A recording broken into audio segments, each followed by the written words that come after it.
Hello മക്കളെ, ഓണം എക്സാമിൻ്റെ നമുക്ക് പേപ്പറൊക്കെ കിട്ടിക്കഴിഞ്ഞല്ലേ? ഓണം എക്സാമൊക്കെ കഴിഞ്ഞ് നമ്മുടെ മാർക്കുകളൊക്കെ നമുക്ക് കിട്ടിയിരിക്കുന്ന സമയത്തിൽ അതിൽ കുറേ പേർക്ക് നല്ല മാർക്കൊക്കെ സ്കോർ ചെയ്യാനായിട്ട് സാധിച്ചിട്ടുണ്ടാകും. കുറേ പേർക്ക് വിചാരിച്ച് അത്രയ്ക്ക് അങ്ങോട്ട് സ്കോർ ചെയ്യാനായിട്ട് സാധിച്ചിട്ടുണ്ടാവില്ല അല്ലേ? അപ്പോൾ നിങ്ങൾ പഠിക്കുന്ന സമയത്ത് കുറേ പേരിങ്ങനെ അല്ലേ, നമ്മൾ ആ ഒരു അവസാന സമയത്ത് ഓണം എക്സാമിൻ്റെ തലേന്നൊക്കെ ഇരുന്ന് പഠിക്കുന്ന സമയത്ത് നമുക്ക് ഉള്ളിൽ ഇങ്ങനെ തോന്നൂലേ, ഇപ്പം ഞാനിരുന്ന് ഈ പഠിക്കുന്ന ആ ഒരു പഠിത്തം ഞാൻ കുറച്ച് ദിവസം മുന്നേ ഒന്ന് സ്റ്റാർട്ട് ചെയ്തിരുന്നെങ്കിൽ എന്ത് സൂപ്പർ ആയേനെ എന്നൊക്കെ നിങ്ങൾക്ക് തോന്നാറില്ലേ?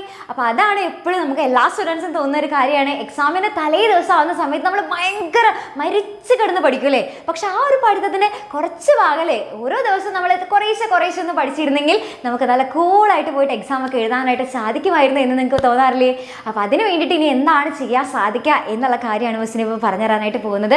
അപ്പോൾ അതായത് നിങ്ങൾക്ക് ഇപ്പോൾ കുറേ പേർക്ക് പഠിക്കണം എന്നൊക്കെ നല്ല ഉള്ളിൽ നല്ല ആഗ്രഹമൊക്കെ ഉണ്ട്. 10ാം ക്ലാസ്സിൽ വരെ നല്ല മാർക്കൊക്കെ സ്കോർ ചെയ്തിട്ട് പക്ഷെ പ്ലസ് 1 പ്ലസ് 2 എത്തുന്ന സമയത്തേക്കും നല്ലോണം മാർക്ക് കുറഞ്ഞു പോയ കുറേ കുട്ടികളുണ്ട്. അപ്പോൾ അവർക്ക് ഉള്ളിൽ കഴിവില്ലാഞ്ഞിട്ടല്ല, നിങ്ങൾക്ക് നല്ല മാർക്ക് സ്കോർ ചെയ്യാനായിട്ടുള്ള ഉള്ളിൽ കഴിവുണ്ട്, പക്ഷെ അതെങ്ങനെയാണത് പുറത്തേക്ക് എക്സ്പ്രസ് ചെയ്യേണ്ടത് എന്ന് അറിയാഞ്ഞിട്ടാണ് അല്ലേ? അപ്പോൾ അതിനൊക്കെ വേണ്ടി നിങ്ങൾക്ക് എന്ത് ചെയ്യാം, ഒരാളെ ഹെൽപ്പ് ചെയ്യാനായിട്ട് അല്ലേ, ഒരാളെ ഹെൽപ്പിന് നിങ്ങൾക്ക് ചോദിക്കാനായിട്ട് സാധിക്കും. അപ്പോൾ നിങ്ങൾക്ക് ഇങ്ങനെ തോന്നുകയാണ് നിങ്ങൾക്കൊരു ഹെൽപ്പ് വേണം, ഒരു കറക്റ്റായിട്ട് സപ്പോർട്ട് ചെയ്യാനായിട്ട് ഒരാളുണ്ടായിരുന്നെങ്കിൽ കുറച്ചും കൂടെ നല്ലതായിരുന്നു. കാരണം നമ്മുടെ ടെക്സ്റ്റ് ബുക്കിൽ ഇങ്ങനെ കുറേ ഇങ്ങനെ പരാവരം പോലൊക്കെ എടുക്കുകയാണല്ലേ. അപ്പോൾ അതൊക്കെ ഒന്നൊന്ന് ഷോർട്ടാക്കി ആ കോൺസെപ്റ്റ്സ് ഒക്കെ കറക്റ്റായിട്ട് നല്ല ഡീറ്റെയിൽ ആയിട്ട് വളരെ സിമ്പിളായിട്ടൊന്ന് മനസ്സിലാക്കി തന്നിരുന്നെങ്കിൽ കുറച്ചും കൂടെ നല്ല യൂസ്ഫുൾ ആയിരുന്നു എന്നൊക്കെ നിങ്ങൾക്ക് തോന്നുന്നുണ്ടാവില്ലേ? അപ്പോൾ അങ്ങനെ നിങ്ങൾക്ക് തോന്നുകയാണെന്നുണ്ടെങ്കിൽ മക്കളെ, നമുക്കറിയാം നമ്മുടെ പ്ലസ് 1 പ്ലസ് 2 എന്നൊക്കെ പറയുന്നത് വളരെയധികം കുറച്ച് അത്യാവശ്യം നമ്മൾ 10ാം ക്ലാസ് വരെ പഠിച്ച പോലെയല്ല, പ്ലസ് 2 ഒക്കെ ആകുമ്പോഴേക്കും നമുക്ക് അത്യാവശ്യം നല്ല ടഫാണ് നമ്മുടെ പോർഷൻസ് ഒക്കെ. അപ്പോൾ അതുകൊണ്ട് തന്നെ എന്ത് വേണം, അതൊക്കെ നിങ്ങൾക്ക് സിമ്പിളായിട്ട് പറഞ്ഞു തരണം. മാത്രമല്ല നമ്മൾ ഡെയിലി പഠിക്കാനൊന്നും ഇരിക്കില്ല അല്ലേ? അപ്പോൾ ഡെയിലി നമുക്ക് പഠിക്കാനായിട്ട് അങ്ങനെ നമുക്ക്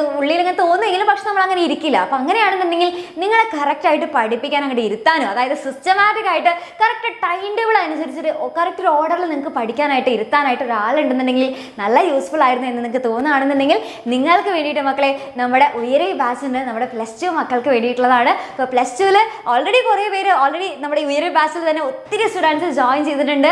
അവർക്കറിയാം നമ്മുടെ ഉയരെ ബാച്ച് എന്താണ്, അതിലെങ്ങനെയാണ് നമ്മുടെ ക്ലാസ്സസ് പോകുന്നത് എന്നുള്ള കാര്യങ്ങളൊക്കെ ഡീറ്റെയിൽ ആയിട്ട് അറിയാം. കാരണം നമ്മുടെ ഓരോ ടീച്ചേഴ്സും അത്ര പക്കാ ഡീറ്റെയിൽഡ് ആയിട്ടാണ് ഓരോ ക്ലാസ്സസ് നിങ്ങൾക്ക് പ്രൊവൈഡ് ചെയ്യുന്നത്. അപ്പോൾ നിങ്ങൾക്ക് വേണ്ടിയിട്ട് ലൈവ് ക്ലാസ്സസ് ഉണ്ടായിരിക്കും, അതേപോലെ തന്നെ റെക്കോർഡഡ് ക്ലാസ്സസും ഉണ്ടായിരിക്കും. ഓക്കെ, അപ്പോൾ അതുകൊണ്ട് തന്നെ ഒന്നും കൂടി ടെൻഷൻ അടിക്കേണ്ട. മാത്രമല്ല ഇപ്പോൾ ഇമ്പ്രൂവ്മെൻറ്റിന് വരുന്നുണ്ടല്ലോ, അപ്പോൾ ഇമ്പ്രൂവ്മെൻറ്റിൻ്റെ സമയത്ത് നിങ്ങൾ എല്ലാവരും ടെൻഷനൊക്കെ അടിച്ചിരിക്കുകയാണ്, എന്താ ചെയ്യുക മിസ്സേ, ഭയങ്കരമായിട്ട് അല്ലേ ഇതൊക്കെ എന്താ ഇപ്പോൾ ചെയ്യുക, ഭയങ്കര അല്ലേ കുറേ അവിടെ നിന്ന് ഇവിടുന്നൊക്കെ പഠിക്കാനുണ്ട്, ഇപ്പോൾ എന്താ ഇപ്പോൾ പഠിക്കാമെന്നൊക്കെ അറിയാതെ ഇങ്ങനെ മൊത്തത്തിലൊരു പുക പോയി നിൽക്കുന്ന ഒരു അവസ്ഥയിലാണ് നിങ്ങൾ എന്നുള്ളത് അറിയാം. അതുകൊണ്ട് തന്നെ എന്ത് ചെയ്യുക, നിങ്ങൾക്ക് ആ ഒരു സപ്പോർട്ട് ആവശ്യമാണ് എന്ന് നിങ്ങൾക്ക് തോന്നുകയാണെന്നുണ്ടെങ്കിൽ നിങ്ങൾക്ക് വേണ്ടിയിട്ട് നമ്മുടെ ഉയരെ ബാച്ച് ഉണ്ട്. ഉയരെ ബാച്ചിൽ നിങ്ങൾക്ക് ഇപ്പോൾ ജോയിൻ ചെയ്യുകയാണെന്നുണ്ടെങ്കിൽ 4,999 എന്ന് പറയുന്ന ഫീസല്ല, നിങ്ങൾക്ക് ഫീസിൽ ഇളവുണ്ട് മക്കളെ. 3,999 എന്ന് പറയുന്ന ഫീസിൽ നിങ്ങൾക്ക് ഇപ്പോൾ ജോയിൻ ചെയ്യാനായിട്ട് സാധിക്കും. അപ്പോൾ നിങ്ങൾക്ക് തോന്നുന്നുണ്ടാവും ഇപ്പോൾ നിങ്ങൾ ജോയിൻ ചെയ്ത് കഴിഞ്ഞാൽ മുന്നത്തെ ക്ലാസ്സസ് ഒക്കെ ഞങ്ങൾക്ക് കിട്ടാതിരിക്കുമോ എന്നൊക്കെ നിങ്ങൾക്ക് തോന്നുന്നുണ്ടാവും. പക്ഷേ ഒരിക്കലും അങ്ങനെ ഉണ്ടാവില്ല.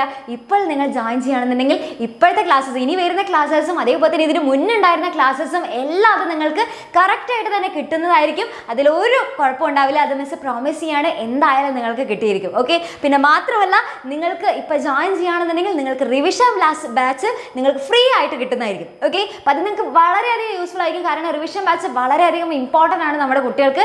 കാരണം പഠിച്ച കാര്യങ്ങളൊക്കെ മറന്നു പോയിട്ടുണ്ടാവുമല്ലോ, അപ്പോൾ അതുകൊണ്ട് റിവിഷൻ ചെയ്യേണ്ടത് വളരെയധികം ഇമ്പോർട്ടൻ്റ് ആണ്. അപ്പോൾ റിവിഷൻ ബാച്ച് നിങ്ങൾക്ക് ഫ്രീ ആയിട്ടാണ് കിട്ടാൻ പോകുന്നത്. അപ്പോൾ ഈ ഒരു അവസരം ആരും മിസ്സാക്കരുത് എന്ന് വെച്ചിട്ടാണ് മിസ് പറയുന്നത്. അപ്പോൾ ധൈര്യമായിട്ട് വേഗം തന്നെ ജോയിൻ ചെയ്യുക, ഒട്ടും സമയം കളയരുത്. കാരണം എത്ര നാളാണ് ഈ ഒരു ഫീസ് ഇങ്ങനെ ഉണ്ടാവുക എന്നുള്ളത് മിസ്സിന് അറിയില്ല. അതുകൊണ്ട് തന്നെ എന്ത് ചെയ്യുക, ഇപ്പോൾ ഉള്ളൊരു അവസരം ആരും മിസ്സാക്കാതെ വേഗം തന്നെ ജോയിൻ ചെയ്യുക. ഓക്കെ, അപ്പോൾ നിങ്ങൾക്ക് ജോയിൻ ചെയ്യണമെന്ന് ആഗ്രഹിക്കുന്നവരാണെന്നുണ്ടെങ്കിൽ 7592092021 എന്ന് പറയുന്ന നമ്പറിൽ നിങ്ങൾ ജസ്റ്റ് ഒരു വാട്സപ്പ് മെസ്സേജ് അയച്ചാൽ മാത്രം മതി. അപ്പോൾ നിങ്ങൾക്കുള്ള ഫുൾ ഡീറ്റെയിൽസ് നിങ്ങൾക്ക് പ്രൊവൈഡ് ചെയ്ത് തരുന്നതാണ്. ഓക്കെ, അപ്പോൾ നിങ്ങൾക്ക് എല്ലാ ക്ലാസ്സും ഡീറ്റെയിൽ ആയിട്ട് നോട്ട്സും എല്ലാം നിങ്ങൾക്ക് പ്രൊവൈഡ് ചെയ്യുന്നതാണ്. അപ്പോൾ വേഗം തന്നെ ജോയിൻ ചെയ്യുക, മറക്കാതെ എന്ത് ചെയ്യുക, ഈ ഒരു അവസരം നിങ്ങൾ മിസ്സാക്കാതെ കറക്റ്റായിട്ട് യൂസ് ചെയ്യുക. ഇനി ഓൾറെഡി നമ്മുടെ ഉയരെ ബാച്ചിലുള്ള സ്റ്റുഡൻസ് ആണെങ്കിൽ എന്ത് ചെയ്യുക, നമ്മുടെ ഉയരെ ബാച്ചിൻ്റെ പവർ എന്താണെന്നുള്ളത് മറക്കാതെ നമ്മുടെ കമൻറ്റ് ബോക്സിൽ പോയിട്ട് കമൻറ്റ് ചെയ്യുക.